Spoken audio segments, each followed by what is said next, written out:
anak-anak, apa kabar? Sudah siapkah kalian untuk belajar kali ini? Berjumpa lagi dalam pelajaran Bahasa Indonesia. Pelajaran yang ketiga, kita masuk ke 3.1 untuk mempelajari teks editorial. Tujuan pembelajaran kita kali ini agar siswa mampu mengidentifikasi informasi yang terdapat dalam teks editorial.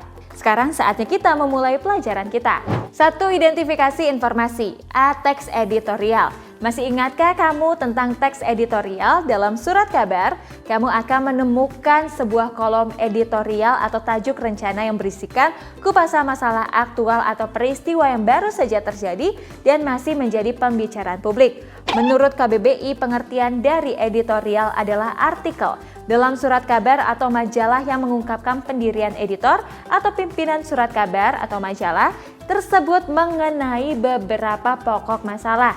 Dengan demikian, teks editorial ini merupakan sebuah teks yang berisikan pendapat editor atau redaktur tentang suatu isu atau masalah aktual. Isu yang dibahas bisa berupa masalah ekonomi, sosial, politik, lalu pendidikan, hukum, dan lain sebagainya. Kesimpulannya, isi dari teks editorial yaitu mengungkapkan pandangan redaksi mengenai suatu peristiwa yang menjadi perhatian dalam lingkungan masyarakat.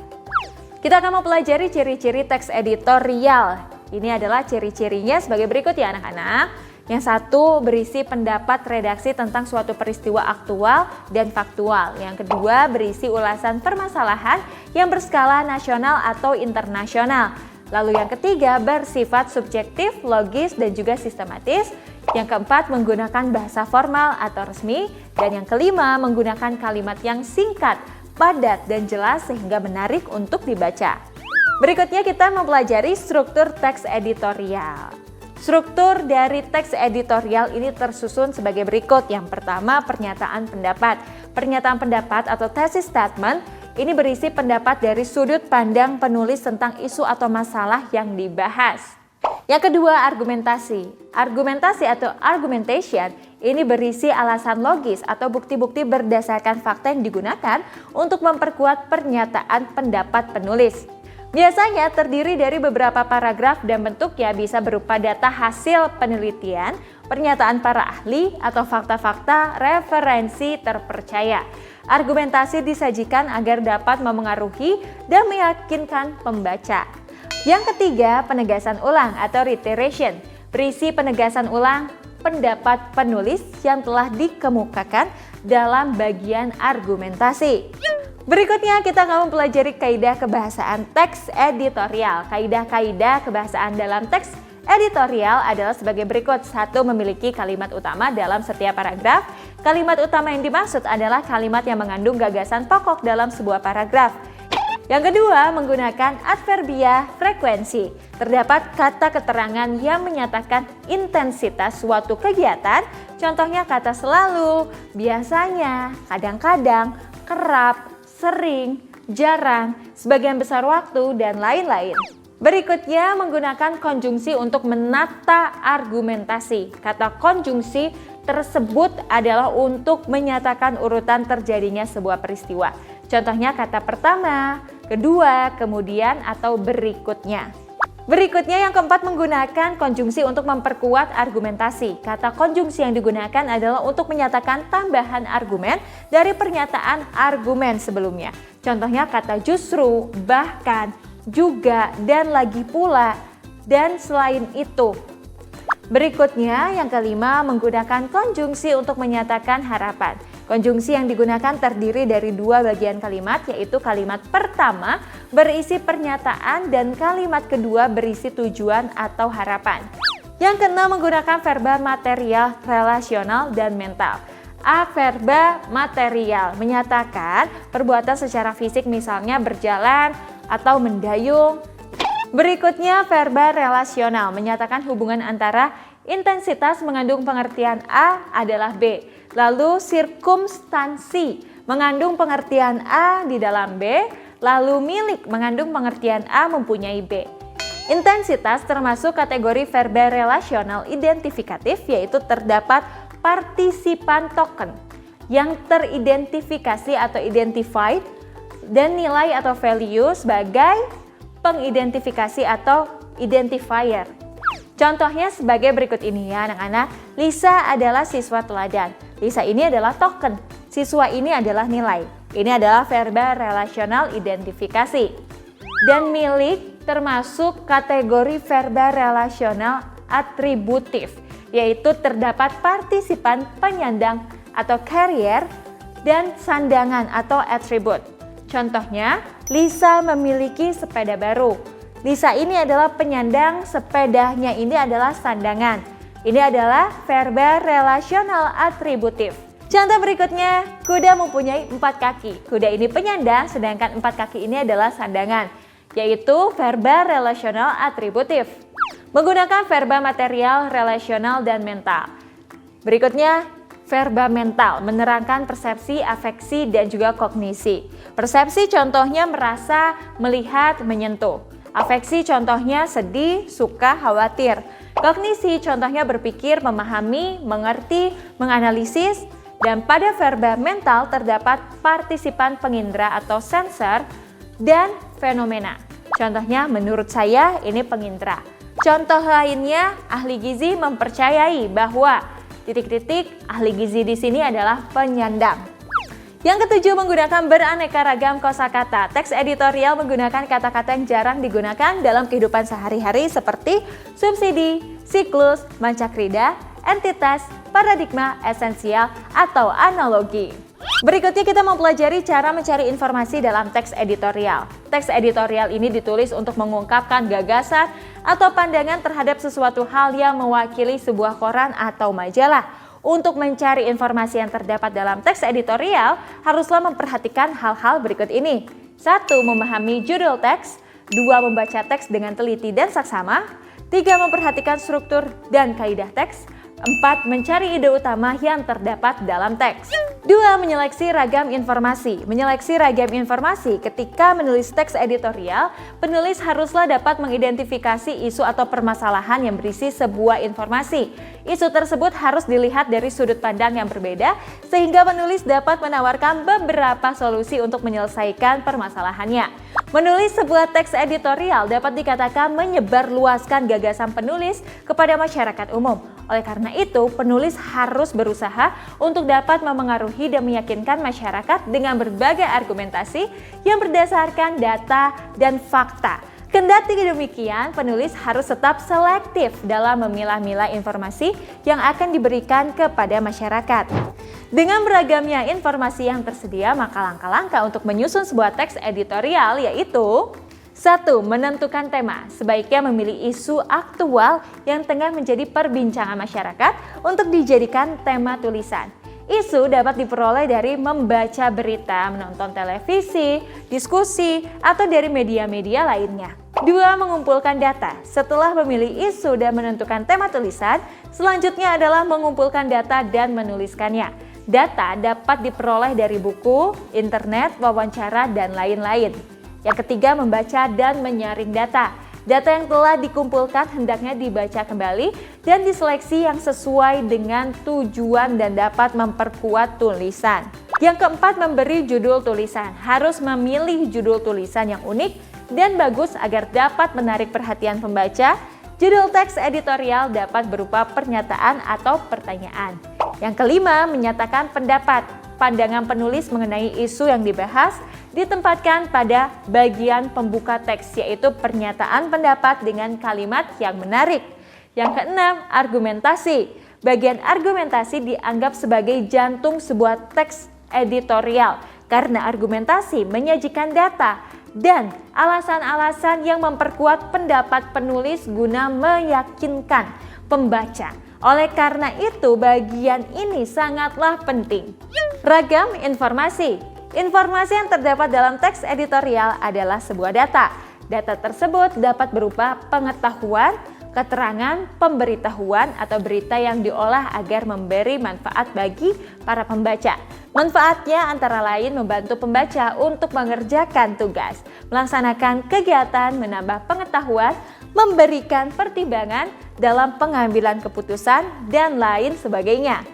Nah anak-anak, ini dia jenis-jenis informasi berdasarkan klasifikasinya. Anak-anak, ini dia jenis-jenis informasi berdasarkan klasifikasinya. yaitu A. Berdasarkan fungsi dan kegunaan. A. Berdasarkan fungsi dan kegunaannya, informasi yang menambah pengetahuan seperti informasi pendidikan atau suatu peristiwa. Berikutnya informasi yang mengajari pembaca seperti makalah, tutorial tentang pembuatan suatu produk, atau pelaksanaan suatu kegiatan. Yang kedua, B. Berdasarkan format penyajian, informasi yang berdasarkan pada bentuk penyajiannya seperti gambar, karikatur, lalu juga foto, tulisan, teks, dan lukisan abstrak. Yang ketiga, berdasarkan lokasi kejadian, informasi yang berdasarkan pada suatu lokasi atau tempat kejadian yang sedang berlangsung. Lokasi kejadian bisa berada di dalam negeri atau luar negeri. Yang keempat, berdasarkan bidang kehidupan, informasi yang berdasarkan pada bidang-bidang kehidupan, misalnya kesehatan, pendidikan, politik, gaya hidup, olahraga, pertanian, dan lain-lain. Yang kelima, berdasarkan penyampaian, yang termasuk informasi ini yaitu A. Informasi yang disiapkan secara berkala, B. Informasi yang disiapkan secara tiba-tiba, C. Informasi yang disiapkan setiap saat, D. Informasi yang dikecualikan, dan yang E. Informasi yang diperoleh atas permintaan. Anak-anak, berikutnya kita mempelajari struktur penulisan teks editorial.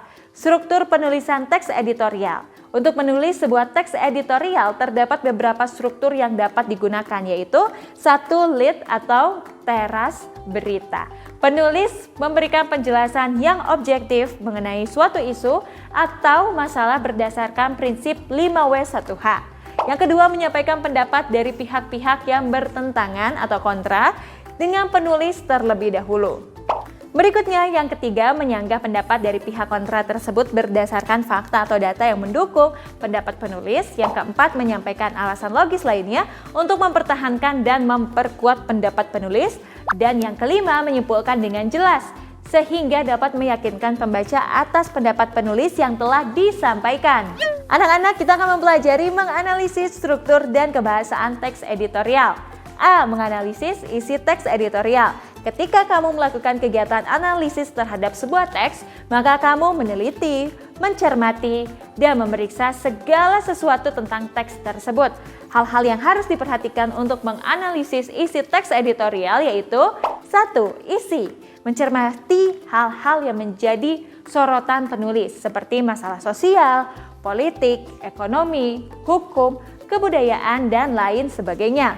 Yang kedua adalah struktur, meneliti struktur teks yang terdiri dari bagian pernyataan pendapat, argumentasi, dan penegasan ulang.